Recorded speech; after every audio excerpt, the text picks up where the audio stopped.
Professeur Éric Chabrière, vous êtes biochimiste et responsable de la valorisation de l'IHU Méditerranée Infection. On a l'impression que le débat autour du traitement du coronavirus n'est pas rationnel. Avez-vous des éléments d'explication?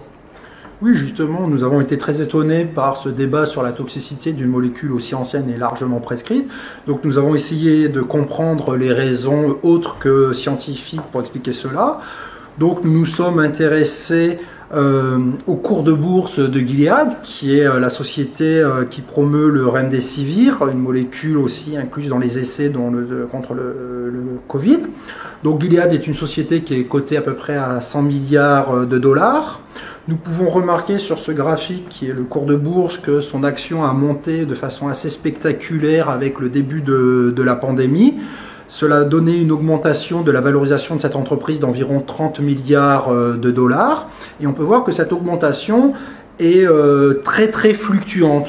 Donc il est tout à fait normal, effectivement, qu'à chaque nouvelle information, comme le début des tests, des essais cliniques qui montrent que le Remdesivir est prometteur, que cette action monte. Mais ce qui est assez étonnant, c'est qu'on voit que les baisses de ce cours de bourse semblent expliquées par la promotion de l'IHU, de l'hydroxychloroquine, donc un traitement concurrent du Remdesivir. Mais nous pouvons voir que ces fluctuations sont quand même importantes et représentent en quelques jours environ des fluctuations de 10 milliards de dollars.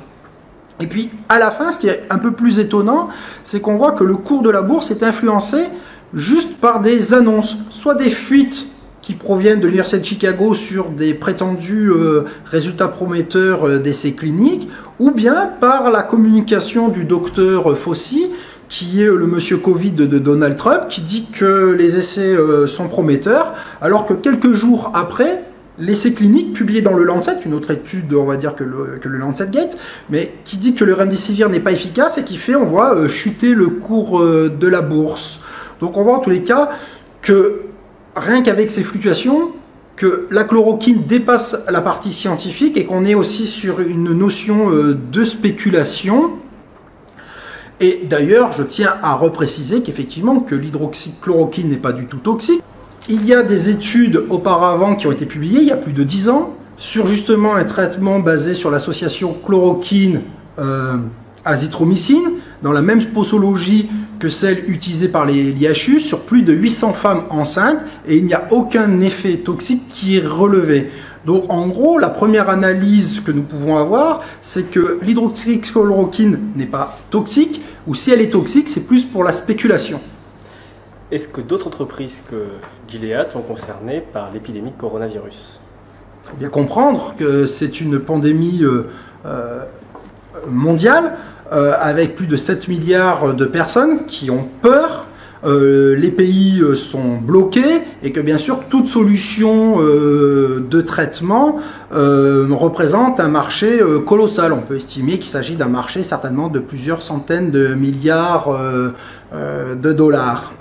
Donc effectivement il y a un marché pour faire des tests rapides, des vaccins, des médicaments, distribuer bien sûr les masques, les vêtements de protection, des applications, donc il s'agit d'un marché colossal. Donc on comprend bien que là aussi il y a une valeur spéculative qui est importante et que bien sûr quand l'IHU arrive avec un traitement qui peut mettre fin à ce problème et qui dit effectivement que ce n'est pas grave, cela pose un problème aussi cette fois-ci sur la spéculation.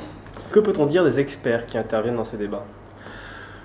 Normalement, les experts sont censés justement pour aider, protéger, on va dire, pour aider à la prise de décision.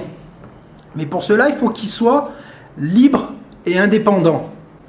C'est normal, on va dire, il faut bien comprendre que les États ne peuvent pas développer par eux-mêmes de médicaments, de traitements. Donc, il y a un travail qui est commun entre le monde de la pharmacie et le monde académique. D'ailleurs, si on regarde un petit peu sur les données de Transparence Santé, le financement des entreprises pharmaceutiques auprès des experts de la santé, justement pour la promotion de nouveaux médicaments, représente 6 milliards d'euros sur 7 ans. Ce qu'il faut bien comprendre, c'est que ce budget est tout aussi important que le budget de l'INSERM, dont c'est la mission. Des liens d'intérêt, ce n'est pas forcément quelque chose de négatifs, de problématiques, mais il ne faut pas que ces liens se transforment en conflits d'intérêts. À titre d'exemple, pour les plus belliqueux sur l'hydroxychloroquine, ces liens d'intérêt, qui sont certainement des conflits, représentent 540 000 € sur cette année. Donc on peut comprendre la position de certaines personnes là-dessus. Et justement, est-ce qu'on peut demander un avis objectif à quelqu'un qui a de tels liens? Moi, je ne le pense pas. Mais en plus, on voit bien que tous ces experts qu'on a pu voir continuellement sur les chaînes d'information n'ont jamais déclaré leur lien d'intérêt ni leur conflit. Normalement, ils auraient dû se retirer, mais ni même les médias n'ont fait ce travail pour expliquer aux téléspectateurs, finalement, quels étaient les liens des personnes qui se prétendaient experts. Là aussi, je vais profiter aussi de ce point sur les conflits d'intérêts, puisque j'ai souvent entendu parler que l'IHU pourrait avoir des conflits d'intérêts avec Sanofi. Alors, on voit bien que justement, quand les IHU ont été créés, il fallait des entreprises. Justement, si on veut développer de nouveaux traitements, nous avons besoin des entreprises pharmaceutiques. C'est pour ça que Sanofi a été inclus. Il y a bien longtemps qu'il n'y a plus de lien entre Sanofi et l'IHU. Et d'ailleurs, imaginer que ça puisse être une stratégie de promouvoir l'hydroxychloroquine au profit de Sanofi est une aberration, et que là, en tant que responsable de la valorisation, je peux vous mentir qu'il s'agit d'un business plan qui est idiot. J'ai jamais entendu, puisqu'il est impossible de faire de l'argent sur une molécule générique qui est pas chère, que tout le monde peut fabriquer.